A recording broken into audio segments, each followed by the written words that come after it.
Recently, the wife of the president, the first lady of the country, was in America, and she was calling for more American strikes in the northern. She specifically stated northern part of the country. She didn't call for strikes in the southeastern part of the country that are suffering from the IPOB and sit at home and issues of separation, agitations of separation, killings that are going on there. You don't think that it's fair to say that the North is a top priority when it comes to insecurity? The North is a top priority when it comes to insecurity, but it shouldn't be labeled as a crisis that is based on faith. Is there a chance that you are misinterpreting the efforts as something that is targeting Muslims or North to destroy the region? Of course, of course. It is a deliberate act. But where's the facts? The facts are numerous. Wherever America in the past 20 years has conducted war, it's in Islamic countries. From Somalia to Yemen to Iraq to recently in Iran. Forgetting the fact that millions of Christians are killed in Palestine today. Millions and millions of Muslims are being killed over the years. The recent count in just the 2025 crisis between the Palestinians and the Israelis, 70,000 people dead. Americans are not focusing on that. The European countries are not focusing on that. So this brings out the hypocrisy in this in the southern hegemony. In the context of people with certain faith being designated as certain people. So you're accusing the wife. You're accusing the wife of the president of what exactly? What did the first lady do? The first lady has called for attacks. The Against American terrorists. government. She did not mention terrorists.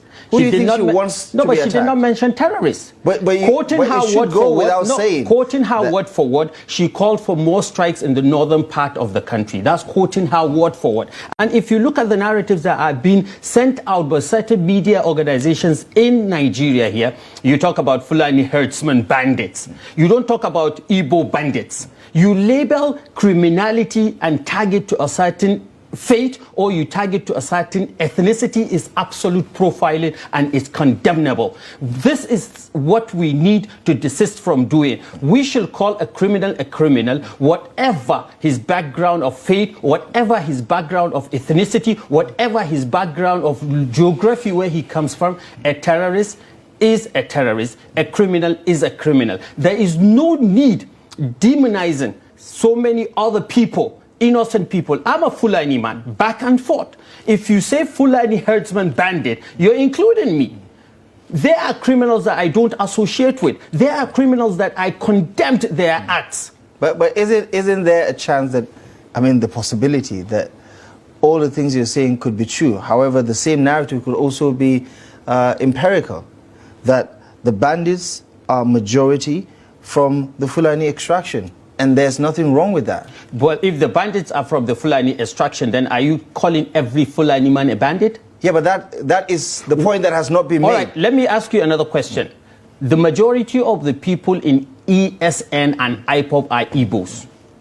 We up till now have the tag of unknown gunmen. Why is it that we don't have the tag Igbo gunmen?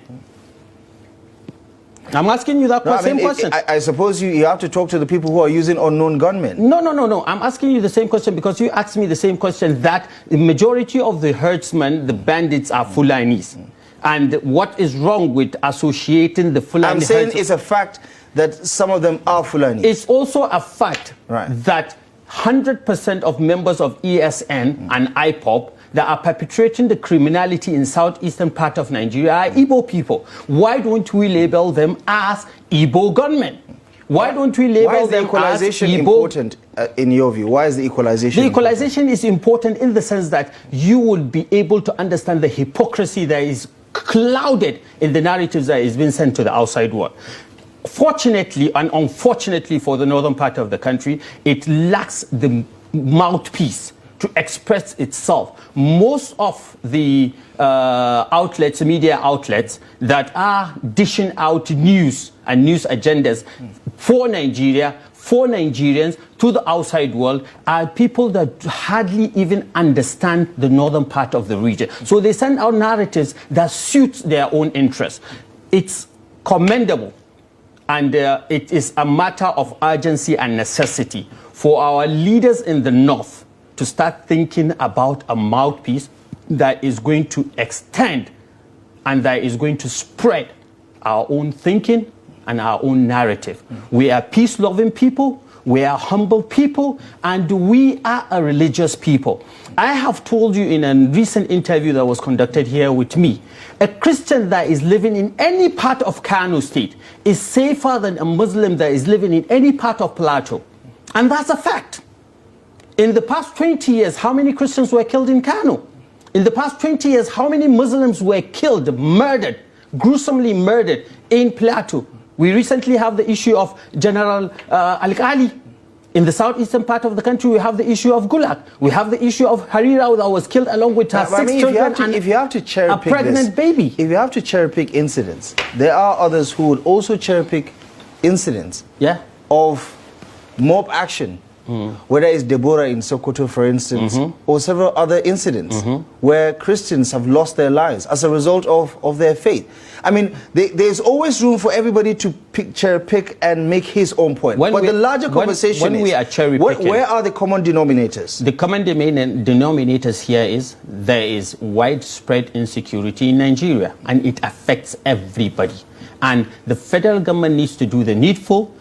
Take a look at the legal brief that Joash Amopitan has written, dissect it, and look at the comments that are contained in that legal brief and the signals that it sends to the outside world. Do you think the INEC chairman is responsible for what is playing out right now? Because you keep referencing that legal brief. Of course, he is the one, he is the author of the legal brief. His seal is there, his name is on it. And up till today, he has not come out to dissociate himself from that legal brief. So we have to hold him accountable. It's a treasonable offense. I repeat it again. It's a treasonable offense. Calling for the use of external... For a lawyer to... Is a treasonable offense. Calling for the intervention of foreign military forces in your country. Calling for the United Nations forces, the IU forces, the ECOWAS forces. You just said the First Lady is asking for military strikes in the north. Is that also treasonable felony as far as you're concerned? The First Lady of the country made a statement, and that statement can be interpreted in a different manner.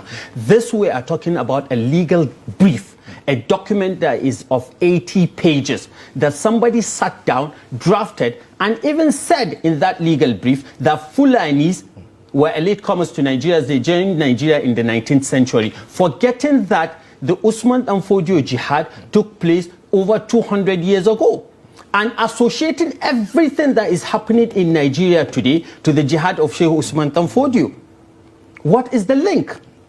What he has successfully done in that legal brief is label any northern Muslim as complicit in the killing of Christians in northern Nigeria. That is your understanding of it. That's what he did. I mean, that's your understanding of it. That is what is contained in the legal brief. Okay, so, and that is what I understand from what I read in the legal brief. You don't believe the New York Times reporting of an obscure screwdriver who has put together a report that has been used to reference what the U.S. Congress is using as data points. What the U.S. Congress has done. As data points. What the U.S. Congress has done. Genocide. What the U.S. Congress has done is listen to a narrative that is one-sided, perfected their investigation that is one-sided, never took time or care to go and listen to the people in Katsina, to go and listen to the people in Kaduna, to go and listen to the people in Zamfara, to go and listen to the people in Sokoto, to go and listen to the people in Maiduguri. All the references that are being made is that they had a visit, they investigated in Benue, and they were relying on materials that were being sent out